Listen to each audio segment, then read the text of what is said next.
Today I'm going to teach you how to quit your bad habits.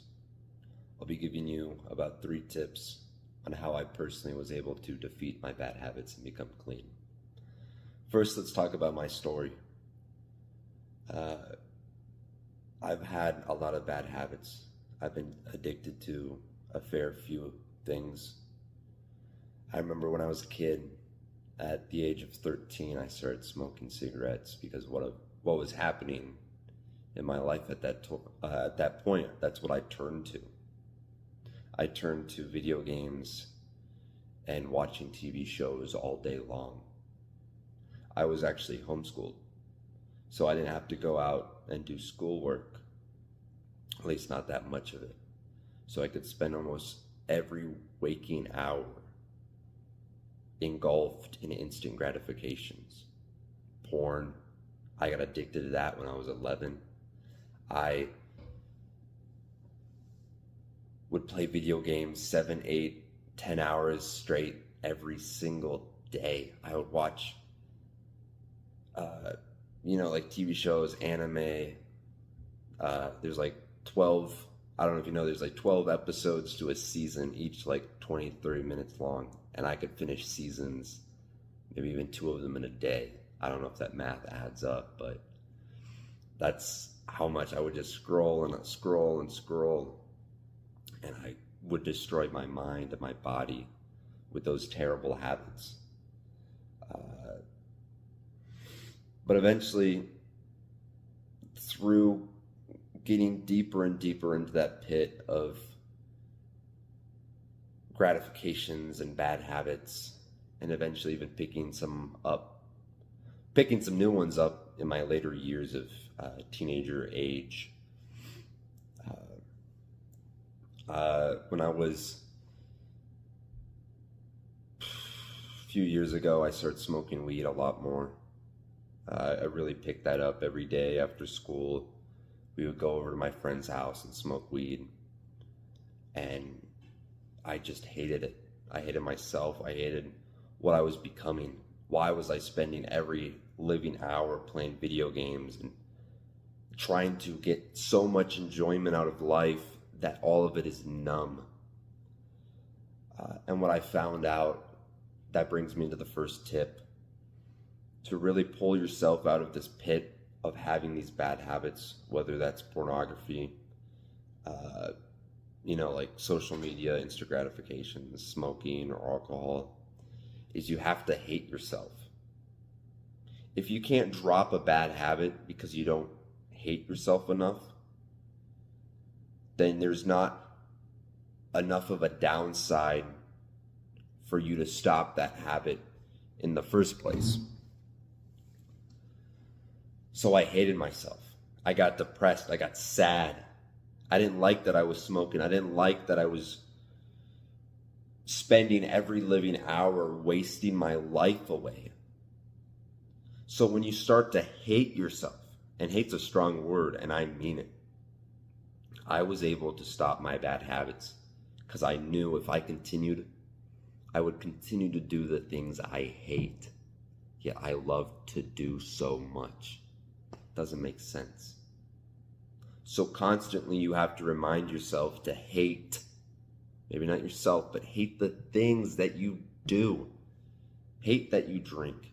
Hate that this happens when you scroll on media and then you see a hot girl and then you jerk off 5 minutes. Hate it. Hate it. So whenever you get reminded of the little feeling of that, the memory of that, you hate it. You're repulsed by it. Because then you'll stop. You realize how nasty cigarettes are. You won't ever do them again. It's what really is the best tip, is to hate it. Because if you don't hate it, you won't ever drop it.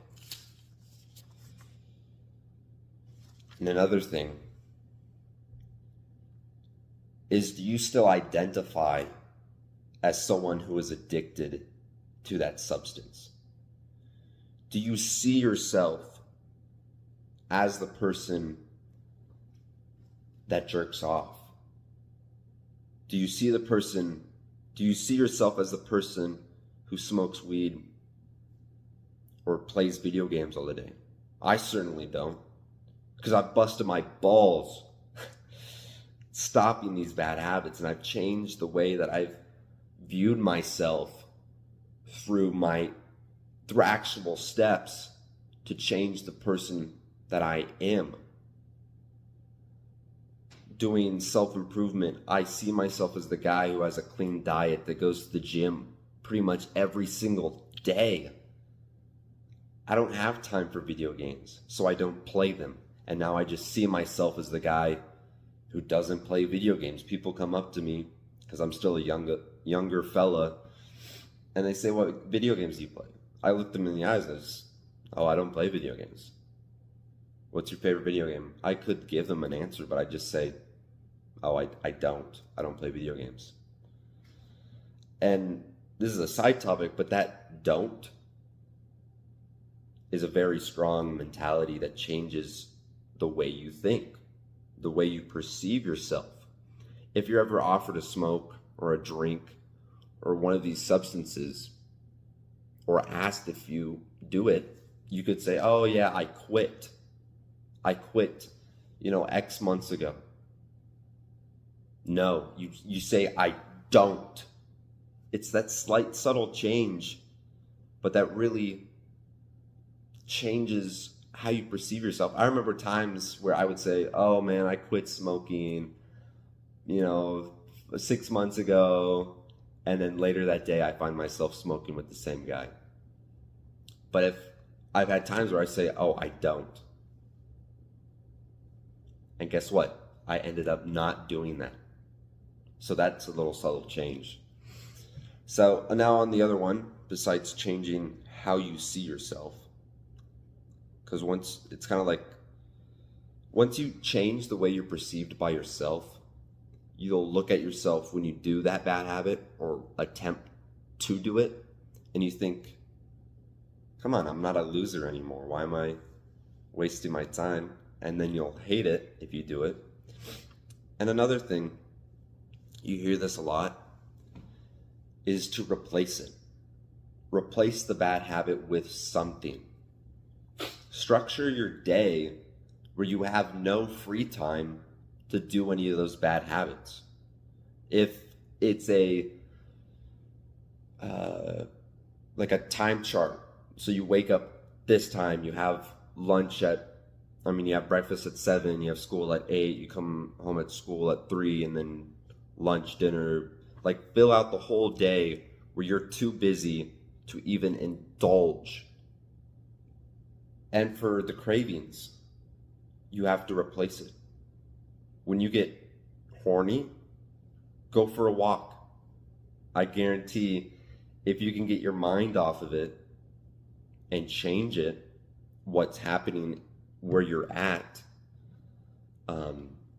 you won't have that craving. If you really want to smoke or a drink, I still get those cravings. Go allow yourself to have a lesser kind of like indulgence. Maybe it's ice cream or candy bar or a nice burger. Replace it with food, replace it with time. It goes back where if you have the free time to do it, free time to, expunge yourself or whatever it's called, go out and fill that time with something. Snap out of it and replace it with something. I don't care what it is. If you're running, or if it's push-ups, or if it's eating food, or changing the topics. I know something I did is whenever I would get an urge, I would go look at a photo of my family. Because that's how much it meant to me, is I would go look at a photo of my family so I can think of the bigger picture and pull myself out of it. Another very important thing is the environment. Like I was discussing, if you have the free time to do something, you're probably in an environment where you could do it. So get out of it. Like I mentioned, where you have to maybe go out for a walk, or go in public, or go in your living room and spend time around your family. You're not going to want to indulge with reason. Maybe your family is the reason. I don't know. But usually escaping that environment, when you're in your cozy room under the sheets, enjoying, relaxing, you're going to want to do some stuff. So jump out, go take a cold shower, slap yourself around, go to the gym, go outside and change the environment, because you're going to want to do things in different places. But if you switch the environment, you're not going to want to do it. And the last one I have for you is just general acknowledgement of your bad habits. Maybe you know them, maybe you don't, or you want to hide the fact that you still do them because you don't hate it enough, or you don't see yourself as someone who doesn't do it. Like, just going back to the earlier actionable steps I gave you, is it's better to kill the bad habit, the urge, when it's coming, like when it's starting to surface. Get it right there. Get it as soon as you acknowledge it, as soon as you see that craving of wanting to pleasure yourself or to smoke or drink or play video games. Instantly cut it off. You can bask in it and understand, why am I getting this craving? Why am I feeling this way? And think about it. Really think about it. But when you do get those cravings, or whatever it is, cut it off right away so it doesn't grab on you harder and pull you down. Hopefully these actionable steps help you. I know these have. Some of the stuff you don't want to hear. But if you actually want to get rid of your bad habits, it takes a lot of time and pain, but you're bettering yourself now compared to realizing many years later that you should have stopped then. Go take care.